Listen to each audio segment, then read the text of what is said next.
Bonjour, j'espère que vous allez bien. Ici Elmira, comment est-ce que vous allez? Il s'en est passé des choses. Beaucoup de mois aussi sont passés. Une année aussi est passée et j'espère que vous allez bien. J'espère que vous êtes entiers et que tout se passe bien pour vous. Le thème que j'ai envie d'aborder aujourd'hui, c'est le thème de la liberté, mais sous un certain spectre. Un spectre qui me tient vraiment à cœur parce qu'il vient d'une discussion que j'ai eue avec des collègues hier. Le podcast y tient sa source d'une conversation qui a eu lieu la veille.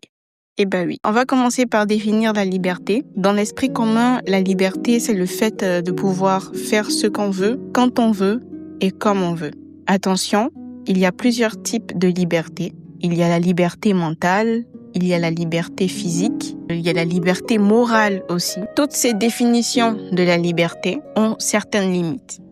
Donc pour la liberté physique, par exemple, tu es libre de faire certains mouvements, tu es libre de marcher, de te mouvoir, mais je ne pourrais pas, par exemple, t'envoler sans aucun moyen. C'est-à-dire comme tu veux, avec juste ton corps, ce serait impossible pour toi de t'envoler.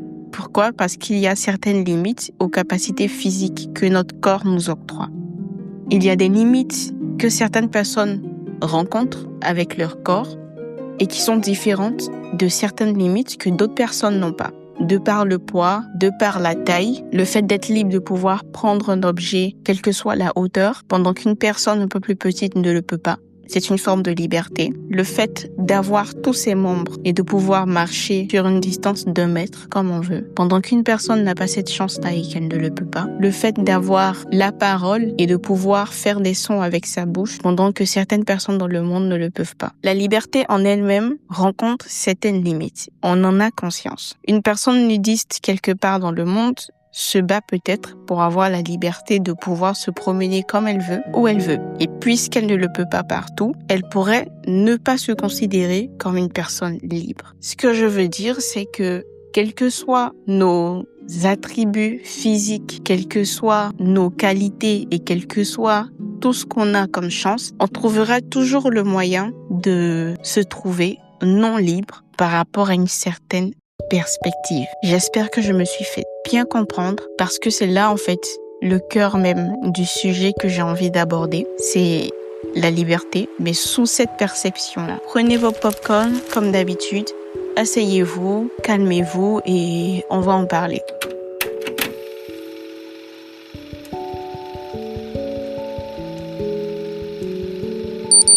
Hier, étant au travail, je parlais avec des collègues quand une personne nous a expliqué en fait qu'on ne se rend pas compte de la chance qu'on a avec tout ce qu'on a. Le thème en fait de cette discussion, c'était de revaloriser, de réévaluer notre perception, nos problèmes de notre vie et de notre liberté. En tout cas, c'est comme ça que moi j'ai extrapolé dans ma tête. Pourquoi? Parce que cette personne a rencontré une amie d'enfance et cette personne-là ne l'a pas reconnue. Pourquoi? Il y avait la question du temps, la question de l'âge. Cette personne a demandé, mais qu'est-ce qui s'est passé? Pourquoi est-ce que je n'arrive pas à te reconnaître? Et c'est ainsi que l'amie d'enfance a expliqué tout ce qui s'est passé dans sa vie en l'espace de 20 années. Je vais très bien maintenant, mais j'ai vécu beaucoup de choses qui ont été très traumatisantes pour moi. Alors, je suis contente de te retrouver. Tout a commencé le jour d'un mariage auquel j'ai assisté et pour lequel j'étais dans les backstage. J'étais arrêtée avec mes sœurs et on était en train de cuisiner. Pendant la cuisine, au beau milieu des rires, comme tu peux le voir sur cette photo, moi et mes sœurs étions arrêtées devant une bassine d'huile. Pendant que je parlais, j'ai voulu me retourner et m'adosser un peu sur l'épaule de ma sœur. J'ai mal encadré visuellement le lieu où son épaule était. Et quand j'ai essayé de me reposer sur elle, elle a un peu bougé et je suis tombée directement dans la bassine d'huile chaude.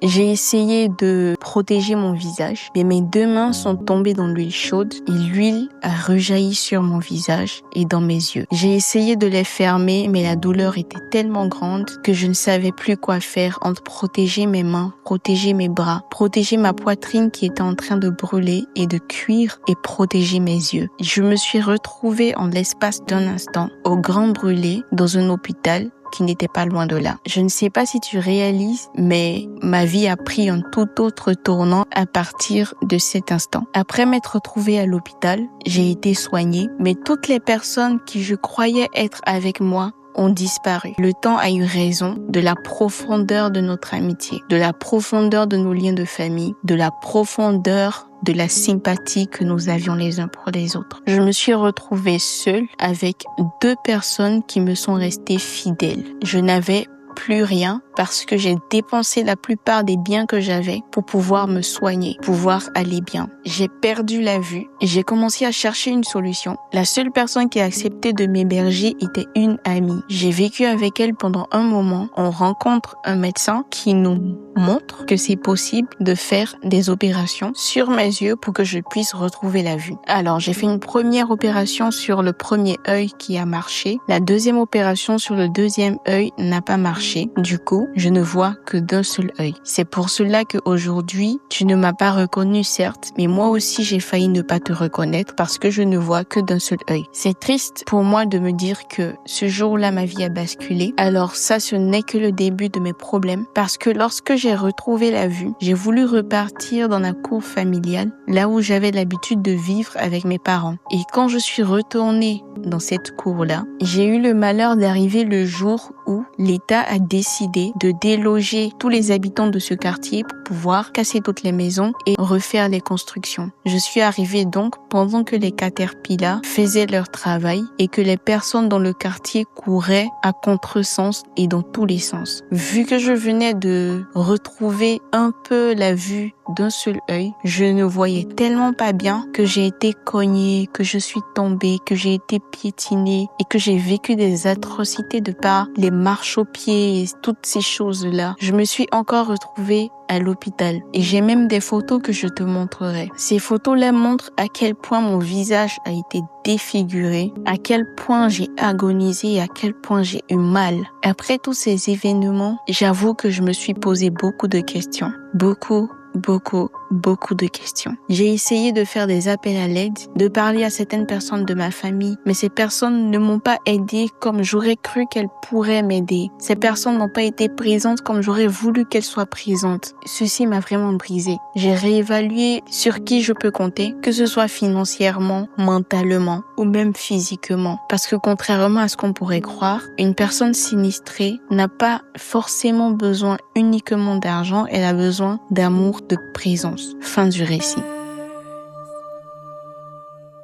Alors, cet ami d'enfance a expliqué comme ça, en ces termes. Du moins, c'est ce que moi j'ai enregistré quand j'ai écouté. Et j'ai été choquée. Les seuls mots que moi j'ai pu prononcer sont « il faut qu'on réévalue la façon dont on voit nos problèmes ». Parce que 2 minutes avant que cette personne n'explique ce que son ami d'enfance a vécu, je me disais « il y a tellement de requêtes qui me fatiguent ». Et juste après avoir écouté cette histoire, j'ai eu l'impression d'avoir été déchargée. Parce que je me dis que ce que je vis, c'est un paradis. Et dans ces cas-là, tu te dis, mais c'est même un devoir de ta part de dire merci à Dieu, d'être reconnaissante / reconnaissant. Après, il y a plusieurs douleurs, il y a plusieurs personnes qui vivent diverses choses, mais le fait d'entendre ces histoires-là, le fait de dire merci et même de prier intérieurement pour ce genre de personnes, ça fait du bien. Et c'est pour ça que j'ai voulu faire ce podcast, pour vous expliquer cette histoire et pour vous permettre de réévaluer la profondeur de vos soucis, la profondeur de vos problèmes. Tout problème mérite réflexion. Tout problème mérite la recherche de la solution. Le fait de se poser, de peut-être être triste quelques instants, mais tout problème aussi mérite d'être relativisé. Relativisé. J'espère que ce podcast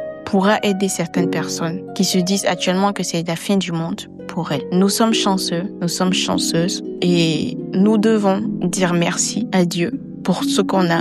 Dis merci à Dieu pour ces personnes qui vivent toutes ces choses mais qui sont quand même très fortes. Demandez à Dieu de protéger cette personne et nous aussi de nous protéger et de nous garder dans cette paix-là que nous avons. C'est ce que je voulais partager parce que la notion de liberté est différente d'un point de vue à un autre, d'une perception à une autre. Sur ce, j'arrête mon podcast et je vous dis merci de m'avoir écouté. N'hésitez pas à m'envoyer un petit message pour me dire ce que vous en pensez, ce que ce podcast aura révélé en vous. Et moi, je vous dis merci pour votre soutien. Ça fait 1 an que j'ai pas fait de podcast. Le fait que toi, tu sois en train d'écouter ce podcast, ça fait vraiment plaisir et tout ce que je peux dire, c'est merci. Merci et bisous. Bye bye. On se retrouve quand on se retrouvera pour le prochain podcast. De toute façon, je n'hésiterai pas à partager celui-là sur mon Instagram et sur mon WhatsApp. Thank you.